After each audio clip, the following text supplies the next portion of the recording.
Hot take. I love Call of Duty Vanguard, and furthermore, I love Vanguard Zombies. Now, originally we were going to be playing Shinonuma because that universally seems to be agreed upon as being like the best map in Vanguard Zombies. However, that kind of felt like a cop-out to me because when I say that I love Vanguard Zombies, I don't just mean, oh, Shinonuma, because that's an easy one to point to. That's a remake of one of the most beloved maps in all of Call of Duty Zombies history, and furthermore, it's not even a Sledgehammer map, and obviously Vanguard Zombies is a Sledgehammer game, it's just a remake of a classic Treyarch Zombies map. But no, when I say that I love Vanguard Zombies, I mean the entire mode just in general. I'm talking Shinonuma, the Archon, Dronfang, and yes, even Terra Maledicta. I'm not sure how the community would rank these maps in general. It generally seems to be that it goes something like Shinonuma, the Archon, and then Dronfang, and then Terra Maledicta is the worst just because the hub is like the most wide open compared to any of them. So, you know, that's one thing I can agree with in terms of just like the hub being maybe just a little too big. You literally gotta strap on your Nikes and prepare for an entire marathon anytime that you try to run from the spawn over to get like stamina. But generally speaking, I really do love Vanguard Zombies. There's just something about the gameplay loop. Like, obviously, I will say that when it comes to returning to Vanguard Zombies, I do play the round-based maps more often in this game. That being said, I still find myself coming back and playing like Dronfang and Terra Maledicta almost just as often. I would say that I return to Dronfang more than anything, but I still do go back to Terra Maledicta just because I like how the map looks, and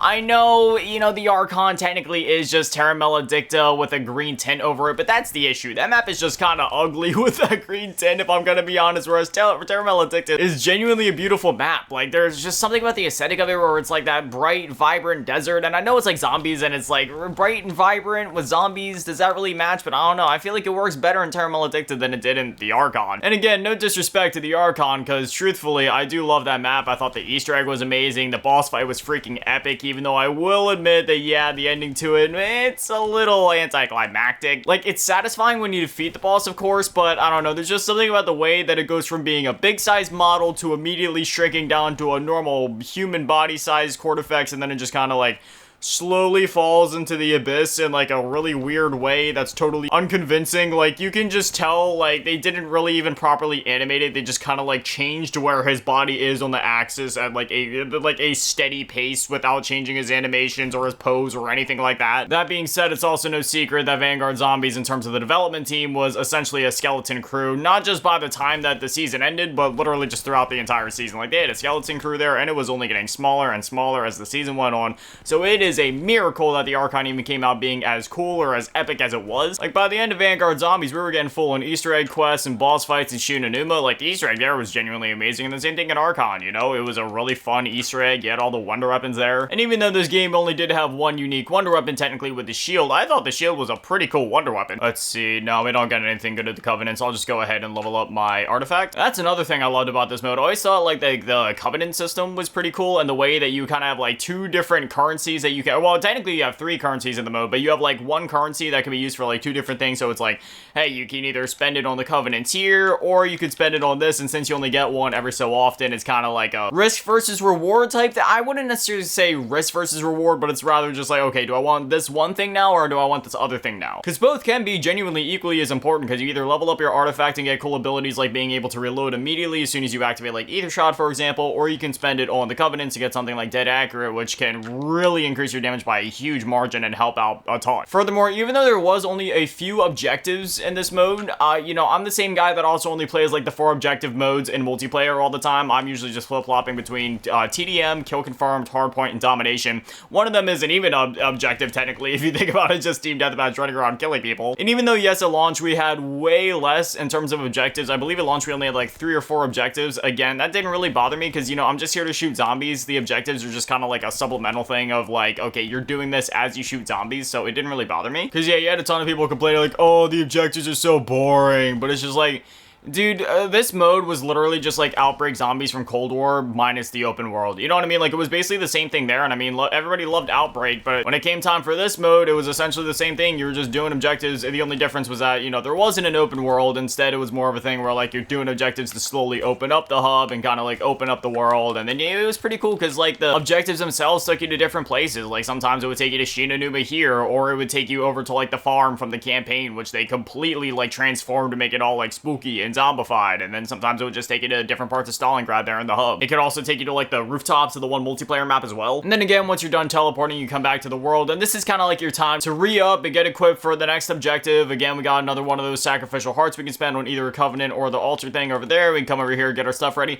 It's almost like a roguelike. Like you spawn into the mode with essentially nothing, and as you go, you gradually, you know, kind of like open up the world, you grab your perks, and then in between each run, or in between like each objective rather, you know, you come back, you upgrade your perks, you upgrade your weapons, you upgrade your armor, and then you dive into the next objective, see if you can survive, and it just kind of keeps going on and on. And while on the surface that may sound boring, or maybe like, alright, what's the catch, or like, you know, like, how is this gonna stay interesting? Obviously, it's zombies, and every time you complete an objective, it only gets harder and harder. And while I'm not gonna sit here and be like, oh yeah, Vanguard Zombies is the hardest zombies of all time, I mean, if you've actually played it, and if you're actually good enough to get to higher rounds, you know, like, yeah, Vanguard Zombies can actually get pretty intense. Like, the zombies start moving really fast, and when they hit you, they do a lot of damage on the, you know, the actual high rounds. Like, even though you can level up your jug and get it all the way up to, like, level 4 or 5 or whatever, like, you know, even when you have, like, almost 300 HP, the zombies, they start doing so much damage that that's almost like nothing, and again, they move so fast. It's, if you've never seen high round Vanguard Zombies gameplay before, it doesn't matter if it's for Duran Fong or, like, Shinonuma, like, either way, just high round gameplay in this game is insane to watch. It's really unlike any other zombies mode in that sense, just with, like, how hectic and insane everything gets. Now, I have a really spicy take that so many people are going to get mad at, and I guarantee, like, it is going to double, if not triple, the like to dislike ratio on this video, with the majority of it being dislikes. So,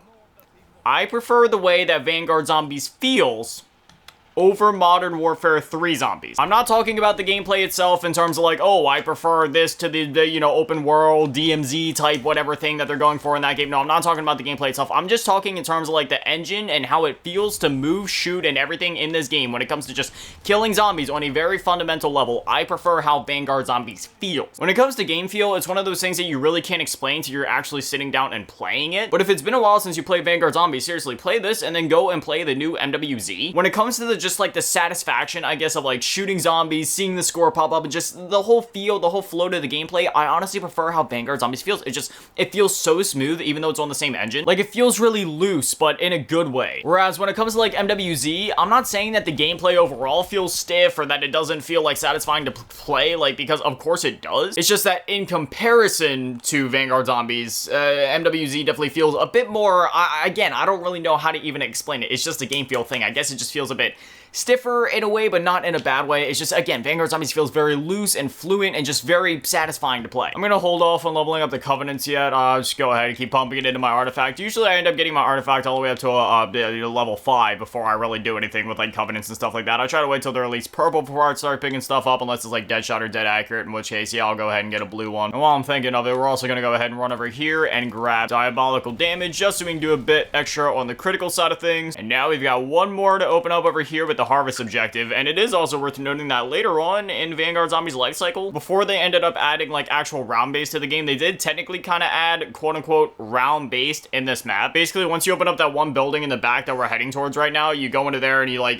you start up the objective, and you basically just stay there for as many rounds as you want, and it's basically like a round-based thing. It takes place in Shinonuma, and yeah, you know, it's pretty fun. It's not the entirety of Shinonuma or anything like that, it's just like the main HUD or whatever, but I mean, it's still fun. Other things even beyond just like the core gameplay itself, I thought the camo grind was a lot of fun, you know, going for like Dark Ether in this game. It wasn't like, I mean, 4,000 eliminations per weapon, yeah, that was a little much, I would say, but other than that, like, it was still one of those things where, like, it was pretty fun. Going for it initially, when it was just Duran Fong and Terrible Addicta, yeah, it was a bit much, but in retrospect, after Shinonuma released, yeah, it was definitely a lot more tolerable, and I would go as far as to say, like, actually fun doing it on that map, just because you actually have that, like, brand new section that they added with the Pack-a-Punch, like, right in the back of the map, so you can kind of run around, train out there, or you can sit up in the crates in the middle of the map, which they never ended up patching, where you can either use the Wonder Waff and basically just get to, like, round infinity, no problem. Literally, I am so glad that they never actually ended up patching that, like, the fact that you can just sit on those crates, and it's just, like, I mean, sure, the zombies can technically get you eventually, and like, yeah, sure, you want to take out the Sturmkriegers, but as long as you're smart, like, dude, you can get to like such a high route. It really just comes down to your endurance. And then you also got that one spot by the staircase where if you don't open the one specific door, you're able to kind of like camp it out there. It's kind of hard to explain. You'd probably be better off just looking up like a YouTube video of it or something, because there's so many like YouTube tutorials out there. But essentially, you just kind of like sit at the bottom of the stairs by the spawn, and you don't open up that door or the door like right beside that. Like, if you want to get out to that hut, you have to like go the entire way around the map. But that's actually a pretty decent camping spot, at least for when it comes to like trying to grind out camos, because again, it sometimes gets to that point with like camo grinding where like you don't really feel like running around and training nonstop as you're trying to get thousands upon like hundreds of thousands of kills in order to unlock the camo in the grand scheme of things. So it's nice in a game like this, or like back in Cold War, for example, where you have a map like D-Machine in that game, where you just kind of sit on the rooftop and grind out the camos there, or like the one by the armor stand in Firebase Z, or in this case, you know, the bottom of the stairs in Shinonuma. Because otherwise, I can't really think of many other good camping spots that would be in this game. You could probably find something in the Archon, but again, that's the Archon, so I don't know. I don't know if I'd really want to be looking at that map for long periods of time. Again, the Terramel Addictive version looks great, but with the green tint on the Archon, it's kind of ugh. I also thought the Pack-a-Punch camos in this game were absolutely amazing. Obviously, they had a bunch of different ones for this map, and then in Terramel Addictive, they had some unique ones there, like for each Pack-a-Punch level, and yeah, I always thought that they looked great. I really like this first Pack-a-Punch camo as well, because like my favorite colors are red and black, and I mean, yeah, it's red and black, so it looks great. Now we're gonna go ahead and open up this building, and like I said before, this originally wasn't really a thing, but then they added it in like later on in an update, and yeah, this is what I was talking about before, where it like teleports you to the rooftop of the one multiplayer map. This objective was always a lot of fun too, and this was one of those ones that you could kind of cheese if you wanted to. Like before Shinonuma came out, there was tons of strategies for kind of cheesing the zombie spawns, and you didn't have to keep going through the objectives just to try to make things as easy as possible for yourself when it comes to grinding out these camos, and this was one of them. Transmit, you get it close to the end where as many zombies are spawning as possible, then you kind of like go outside of the transmit circle, and then the zombies keep infinitely spawning, and you just sort of do your thing. You could also get up to like the very last pillar in the harvest objective, and then there'd be a ton of zombies spawning there, and then you kind of camp that out and, you know, get your kills up there. Before we go into the next objective, we'll go ahead, Pack-a-Punch up to +2, which gives us like this, I guess it's about like a green and black, bluish green and black. Seems like we have a legendary covenant available. Let's see, and yeah, I'm just gonna save them for now. Like I said, you know, there's a few good ones in there, but I have a few particular favorites. Usually I try to rock like Dead Shot and like Dead Accurate, and then when my last one kind of just like up in the air depending on what I'm doing that game. But anyways, like I said, later in an update they added this whole thing, and there's even like an entire like mini Easter egg you can do on this map. But essentially what we're going to be doing now is going into the Void, which is like the round base mode. And yeah, as I was saying, you know, you got this door here, and that kind of ties into like the whole Easter egg thing that they had going here. It's not like a full-on Easter egg with like a boss fight or anything. It's really just running around the map, listening to some quotes, kind of like hinted towards the next map, stuff like that. I always thought that was pretty cool, because it's like, hey, you know, they didn't really have an Easter egg at launch, but later in they went in and added something, just kind of tease towards the next map, just kind of give the player something. So I thought it was cool. Even though it wasn't a full Easter egg with a boss fight or anything, it was still an Easter egg at the very least. So, you know, I always thought that was cool. But yeah, like I said, this is the Void objective, and this is literally just round-based zombies. Again, you can't go outside of the I mean, like, you can kind of go outside into, like, the main area there, like, right outside the hut here, but this is about as far outside as you're getting. You know, you can't go into the other parts of the map just because, you know, this isn't, like, the full Shinonuma map or anything.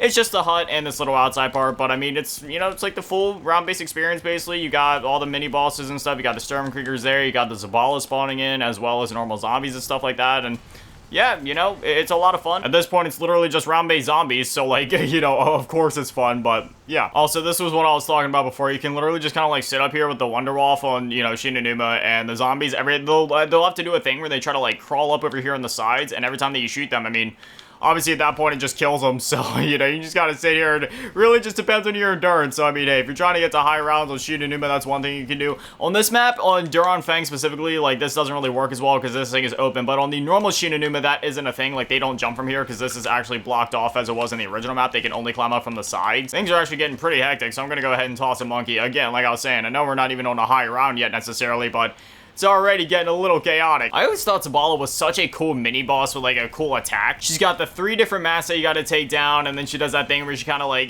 phases out of existence for a second, kind of, like, teleports into the floor, and then summons in the 3 beams that you gotta avoid, and, like, if you know what you're doing, as long as you keep moving, you'll be all good, but, like, if you get hit by it, yeah, it's gonna sting a little. And then the Sturmkriegers, again, I always thought that they were a really cool mini-boss, like a zombie with a minigun. Some people don't like when zombies are kind of shooting at them and zombies, and yeah, you know, I can understand that. Me, personally, the only time that something like that has ever truly bothered me was the Mercs and MWZ at launch. It's just one of those things where it's like they weren't even hard to take down. They were just kind of like annoying sometimes because you'd be running through the open world, and again, this was at launch before they nerfed how much damage they do to like you and your armor and all that. So you'd be running through the world, and out of nowhere you just have these Mercs shooting at, like, you never saw them, heard them, anything. You just start getting shot, your armor was gone, you get surrounded by zombies, and there you go, you're dead. But thankfully they have since patched it, so, you know, the Mercs, they still do about the same damage to your HP, I believe, but in terms of like how fast they shoot through your armor, it's not not as fast as before. So even if they do catch you off guard out in the open world just at random, it's not like before where it's like, okay, there's the marks, there's the zombies, and you're dead. Like, it's not as bad as before. And this was one of the things they had where, like, normally it's just like a normal teleportation screen, but when you're coming back from the void, they had a thing with cord effects here, just kind of like hitting towards the Easter egg in the map. We're gonna go ahead and exfil, but that's another thing that I always loved about Vanguard Zombies. The story, the art direction, just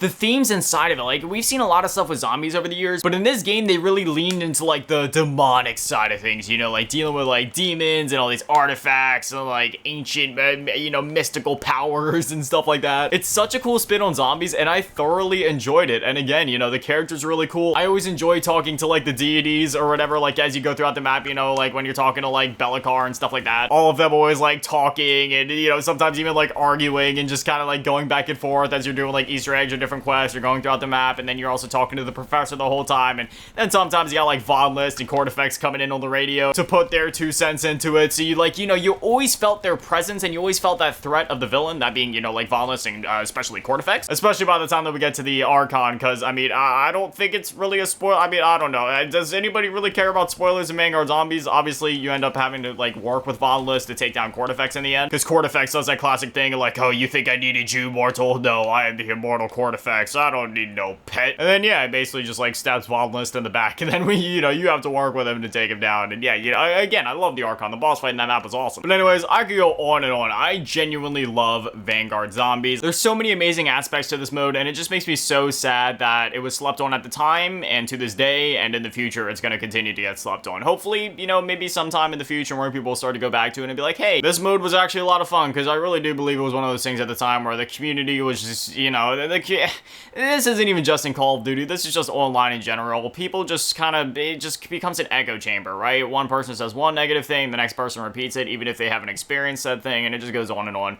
That's why I don't use social media. The only social media, quote-unquote, that I even use is YouTube, but even then, all I do is post videos here, and I don't really interact with anything else beyond that, just because, you know, social media is brain rot. I don't go on the internet because it sucks. And unfortunately, I truly do feel like the whole echo chamber there really did kind of shift the conversation of Vanguard Zombies into a negative light, because, you know, I also know plenty of people that did enjoy Vanguard Zombies, but unfortunately, that is few and far between. So, if you haven't played Vanguard Zombies before, but you happen to have the game, or maybe you see it on sale sometime, dive in. You know, even if Duran Fang and Terra Maledicta, even if you don't end up completely jiving with that gameplay style just because it's more objective based, you still got stuff like the Archon, which has an awesome Easter egg and boss fight, or Shinonuma, which is literally like a remake of the original Shinonuma. And in my opinion, I would say that when it comes to going back and replaying Shinonuma to this day, of course, I still go back and play the World of War original, but I don't know, man. Something about going on high rounds on Shinonuma and Vanguard where you have like Pack-a-Punch and the Easter egg and all that stuff. It's just like, yeah, I mean, it's hard to argue with that. It's an awesome remake of the map. But if you guys have any thoughts that you'd like to add to this, I'd love to hear from you guys. But anyway, as always, mass shout out, thank you to all the Patreon and channel members, thank you to all in the low ball tier, and a big shout out, thank you to all in the big ball tier, middle last game, dynamite in the mid ship, on the GTA run event, some of the cheese girl. Thank you guys so much. You guys are literal legends. I love you. Thank you guys for watching. Have an amazing day. Stay beautiful. I love you all.